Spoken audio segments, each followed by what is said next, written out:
Matthieu 9, 18. Tandis qu'il leur adressait ces paroles, voici, un chef arriva, se prosterna devant lui et dit, « Ma fille est morte, il y a un instant, mais viens, impose-lui les mains et elle vivra. » Ici, le verbe « se prosterner » vient du grec « proskuneo » qui signifie « adorer » dans le vrai sens du terme.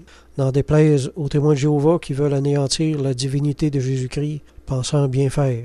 D'ailleurs, tous les traducteurs sérieux de la Bible ont rendu le vrai sens de ce mot par « adorer » dans leur traduction. On ne peut pas se tromper sur le sens de ce mot.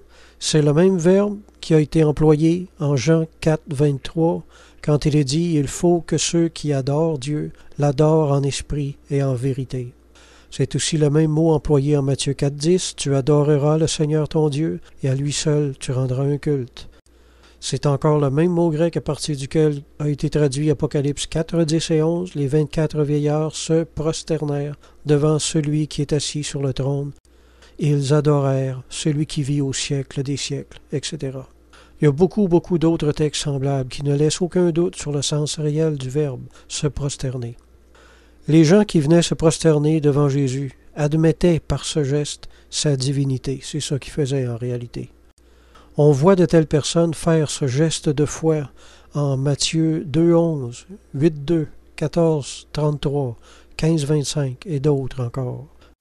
Encore une fois, il est triste de constater que très souvent, un brisement d'orgueil et d'entêtement a été nécessaire avant que ces personnes viennent à Jésus dans la bonne disposition pour recevoir du Christ la guérison ou la délivrance qu'ils désiraient, dont ils avaient besoin dans leur vie. Il n'est pas étonnant de constater que dans les salles du royaume des témoins de Jéhovah, il ne se passe presque jamais rien. Selon qu'il est écrit, « N'est-ce pas le fils du charpentier? N'est-ce pas Marie qui est sa mère? » Et il ne fit pas beaucoup de miracles dans ce lieu à cause de leur incrédulité. Ça veut dire que là où on ne reconnaît pas la divinité de Jésus-Christ, Jésus-Christ ne peut rien faire pour ceux-là.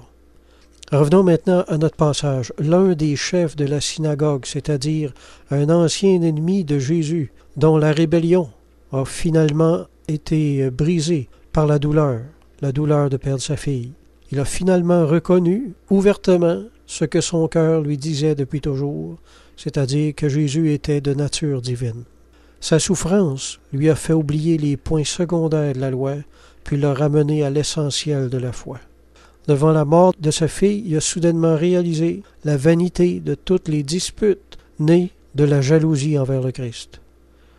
L'inquiétude et le trouble de ses pensées détruisirent le mur d'orgueil qui l'empêchait de venir donner gloire au Fils comme il se devait, c'est-à-dire de se prosterner publiquement devant celui dont il avait dit tant de mal. Souffrance bénie qui nous ramène à nos sens. Douleur bien-aimée qui nous amène vaincus au pied de Jésus. Au pied de Jésus, tout est possible. Amen.